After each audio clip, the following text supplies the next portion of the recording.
There are two types of investors in the world: proactive investors and scared investors.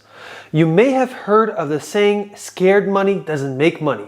In today's video, we're going to discuss the difference between a proactive and scared investor and how to compound your money like never before. But first, let's roll the intro.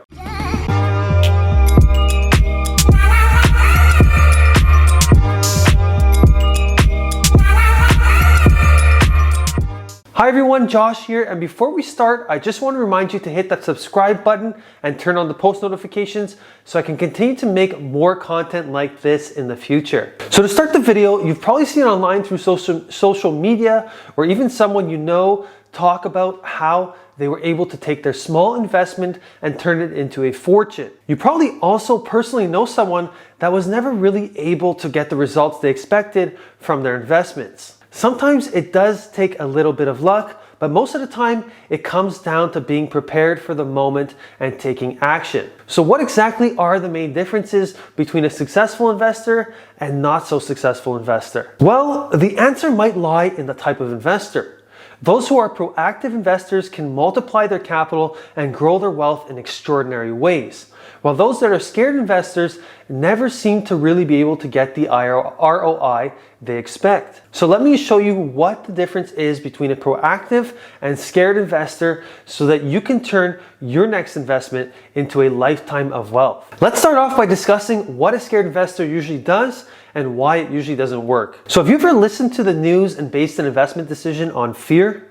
Well, that probably isn't the best idea, especially after you find out they were wrong. Many scared investors will base their decisions on fear, and that will almost always cause you to make the wrong investment decision. Scared investors will also continuously search opportunities and wait for the perfect moment until they realize it actually passed by them. Educating yourself is important, but also understanding when to take advantage of opportunities is even more important. Don't be scared of an opportunity when it presents itself because it might never appear again. Another common thing scared investors like is low risk. However, low risk always leads to low rewards. Now, I'm not telling you to gamble and throw your money at just anything, but if you understand the investment, then oftentimes taking more risk can have much higher rewards in the end. Finally, a scared investor is usually someone who's very skeptical. They always think something is too good to be true. It is important to be skeptical, but it's also just as important to not overthink and miss an opportunity. You don't want to skip golden opportunities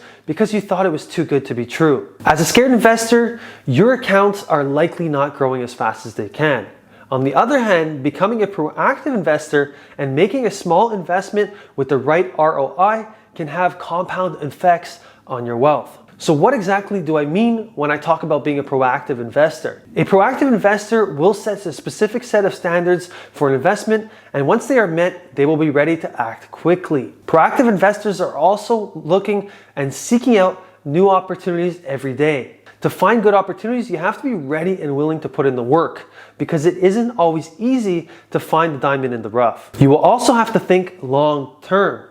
As a proactive investor, you must keep the big picture in mind, which allows you to make more strategic investments. Finally, good and proactive investors will base their decisions on potential upside rather than downside. That doesn't mean you should overlook the downside, but if the upside presents better opportunity than the downside, then you should strongly consider the investment. Once you're able to differentiate between a scared investor and a proactive investor, you can learn what it takes to turn your next investment into a success that compounds your money and grows it in exponential ways. If you've made it this far, I want you to let me know below in the comments what successful or unsuccessful investments you've made in the past and what you were able to learn from them. Don't forget to like, comment, subscribe, and turn on the bell notifications for more content like this, and I'll catch you next time.